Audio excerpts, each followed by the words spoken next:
Ancient Greece, the birthplace of Western civilization. For over 1,000 years, this strong and charismatic people devised the most advanced technological feats the world had ever seen. So you have the appearance of a new generation of thinkers, and you have a reason to build things, to understand nature, to create technology. Feats of engineering so amazing, the ancients believed they had been built by the gods. One thing that we should really wonder is how on earth these people managed to lift these truly huge, gigantic stones. These technological wonders were fueled by leaders whose thirst for greatness united a people and launched them to the heights of empire. But this brilliant burst of culture and creativity would fall victim to savage battles that pitted brother against brother. A duel to the death that would lead to the end of a golden age.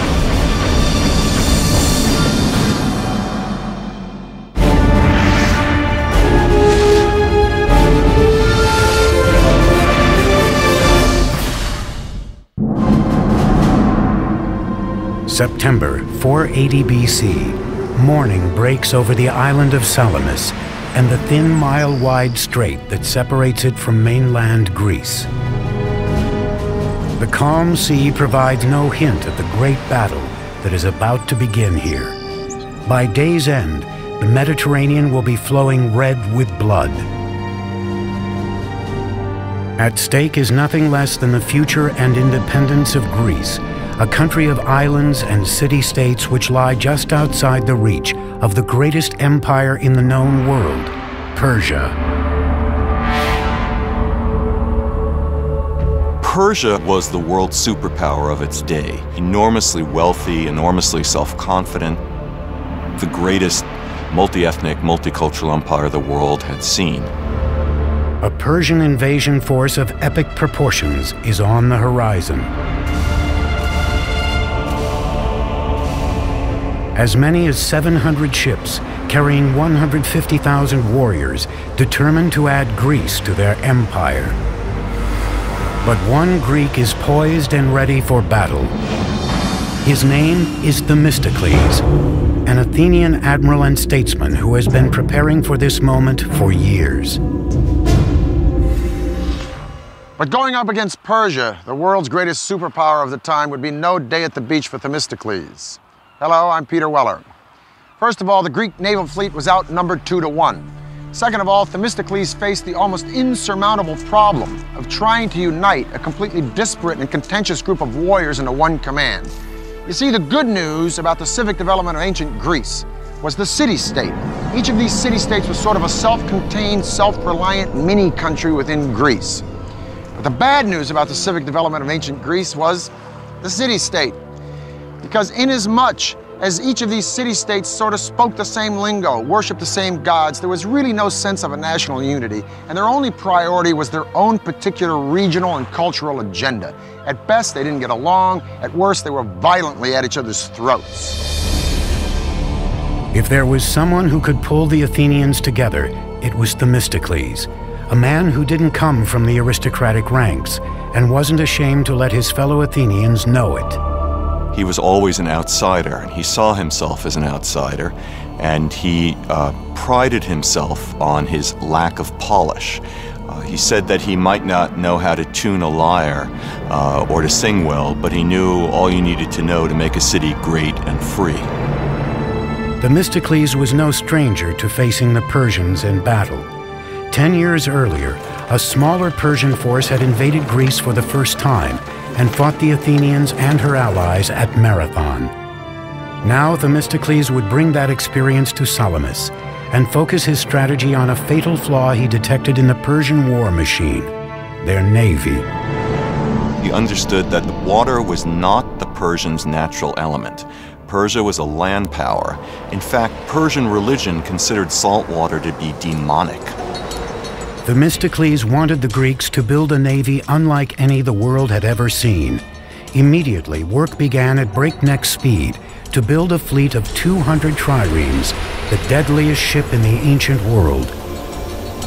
Trireme's about 130 feet long. It's light and sleek, and it's tipped with a wooden ram covered in bronze at the water level, and that is the offensive weapon of the trireme. Might think of the trireme actually as a guided missile. The trireme consisted of 170 rowers on 3 separate levels, 62 on the top level, 54 in the middle, and 54 on the bottom. On the lowest level, rowers were seated so deep in the ship that their oar ports were just 18 inches above the waterline. So you have a ship, a wooden ship, that is powered from the oars. It can go up to 8 knots, or 9 knots, which is an amazing speed for the ancient world. And it can attack like a missile.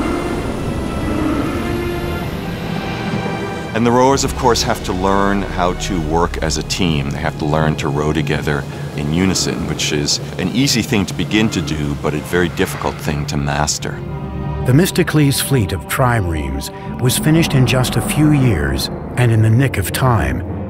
In the spring of 480 BC, Persia launched a massive invasion of Greece. Themistocles knew that the Persian fleet outnumbered the combined Greek fleet by almost 2 to 1. So he devised a simple yet cunning plan to keep the Greeks together and level the odds. He had to turn a disadvantage into an advantage, the fact that he had fewer ships than the Persians. So he had to lure the Persians, if you like, into such a battleground that they could not advance the whole ranks. So he can actually concentrate their power and strike it. So the best place that he could do that was at the Straits of Salamis. Themistocles would devise a ruse to lure the Persian fleet into the narrow straits of Salamis. Themistocles was a very cunning man, a great trickster. Themistocles knew that the Persians preferred to win battles through diplomacy, through intimidation, and through buying traders. On the eve of the battle, Themistocles sent a trusted servant across the straits to the Persian camp. The servant played the role of a traitor, telling the Persian king the Greeks were in disarray, and if the Persians sent their ships in the night, they could surprise the Greek navy in the morning. The Persians took the bait.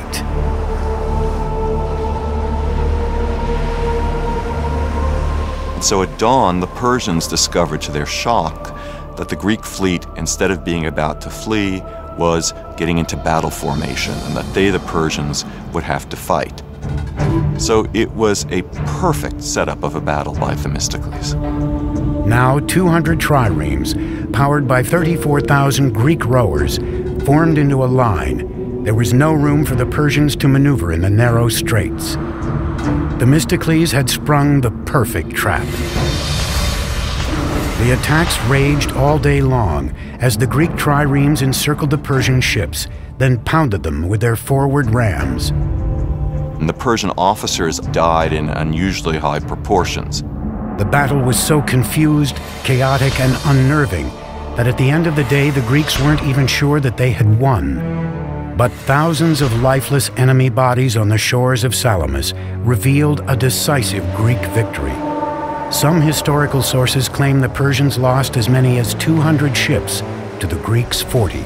Any Persians that didn't drown were slaughtered by Greek soldiers waiting on shore. Had the Greeks not won the Battle of Salamis, the Greek civilization, or ancient Greece, its values that we all share in our today's world, may never have been there. After the stunning victory at Salamis, Themistocles was hailed as a hero, but his personal ambitions and greed began to add to his many political enemies. It was only a matter of time before the rage of the assembly boiled over. Athens at this time had a practice called ostracism, an annual unpopularity contest in which the people would vote for the politician who they felt was most disruptive, most dangerous to the political process, and they would exile him for 10 years. In 471 BC, Themistocles was ostracized. In a stunning irony, he was forced to embrace the enemy he had fought so hard to defeat. He would never see Athens again. Amazingly, he was forced to flee to Persia itself, where he found refuge, and he ended his life speaking Persian, working as an administrator for the Persian king, helping the Persians govern Western Asia Minor.